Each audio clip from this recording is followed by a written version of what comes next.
आखिर भारत सरकार असली नोटों को कैसे छापती है और कहां कहां पर होती है इनकी छपाई, और नोट छापते वक्त किस खास इंक का प्रयोग किया जाता है, चलिए जानते हैं नोट छापने की पूरी प्रोसेस। भारत में नोटों की छपाई के लिए कुल 4 प्रिंटिंग प्रेस बनाए गए हैं, जो कि नासिक, देवास, मैसूर और पश्चिम बंगाल में साल्बोनी में नोट की प्रिंटिंग का काम होता है। नोट को बनाने में एक खास तरह की इंक का इस्तेमाल किया जाता है, जिसे स्विट्जरलैंड की एक कंपनी बनाती है। ये कंपनी सिर्फ भारत ही नहीं बल्कि और भी कई देशों में इंक का एक्सपोर्ट करती है। अलग अलग नोटों की छपाई के लिए अलग अलग तरह की इंक का इस्तेमाल किया जाता है। इन नोट्स के लिए जीस पेपर का इस्तेमाल किया जाता है। उसके लिए एक मिल भारत के होशंगाबाद में है, जहां पर नोट्स और स्टैंप्स के लिए पेपर तैयार किए जाते हैं। लेकिन अभी भी भारत में ज्यादातर नोटों का इस्तेमाल किया जाता है, उसके लिए पेपर जापान और यूके से ही मंगवाया जाता है। अगर हम आरबीआई के आंकड़ों को देखें तो आरबीआई का यह कहना है कि 80% नोट अभी भी विदेशी कागजों पर ही छापे जाते हैं। इन पेपर्स में 75% कपास यानी कॉटन और 25% लीलन को मिलाया जाता है। कॉटन और लिलन को अब बड़े बड़े बुंडल में पैसा बनाने की फैक्ट्री में लाया जाता है, जहां इन्हें एक बड़ी मशीन के जरिए अच्छे से आपस में मिक्स किया जाता है। अब कुछ समय के बाद पानी अलग करके सूखे हुए मिक्सचर को एक दूसरी मशीन में डाला जाता है, जो इस मिक्सचर को बड़े बड़े थिन शीट्स में बदल देती है। लीजिए, नोट छापने के लिए इस्तेमाल होने वाला पेपर तैयार है। अब इस पेपर को भारतीय नोट का रूप देने के लिए इस पर प्रिंटिंग करनी होती है, जो कि बहुत सोच समझकर की जाती है। आर्ट वर्क, ग्राफिक डिजाइन और सभी सिक्योरिटी फीचर्स को मिलाकर एक परफेक्ट नोट इसी स्टेज में तैयार किए जाते हैं।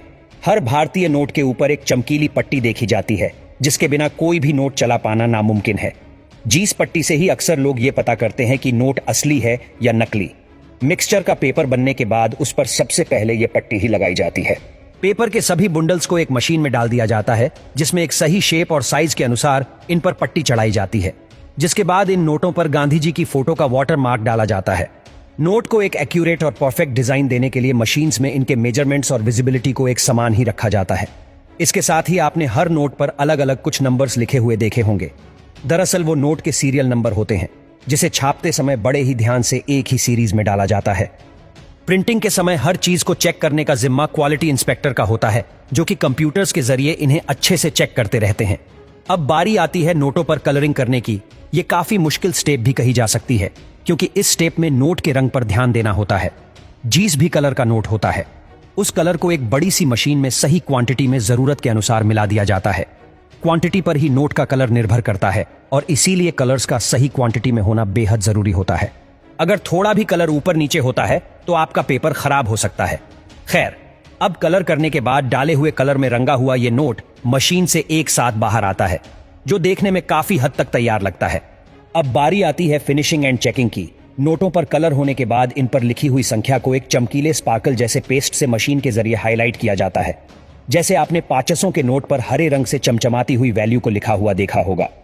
अब यह हो जाने के बाद एक एक नोट को चेक किया जाता है कि बने हुए नोट में कोई कमी तो नहीं, यानी इसके colours, serial number, watermark, design और लिखे हुए शब्दों को प्रॉपर तरीके से चेक किया जाता है।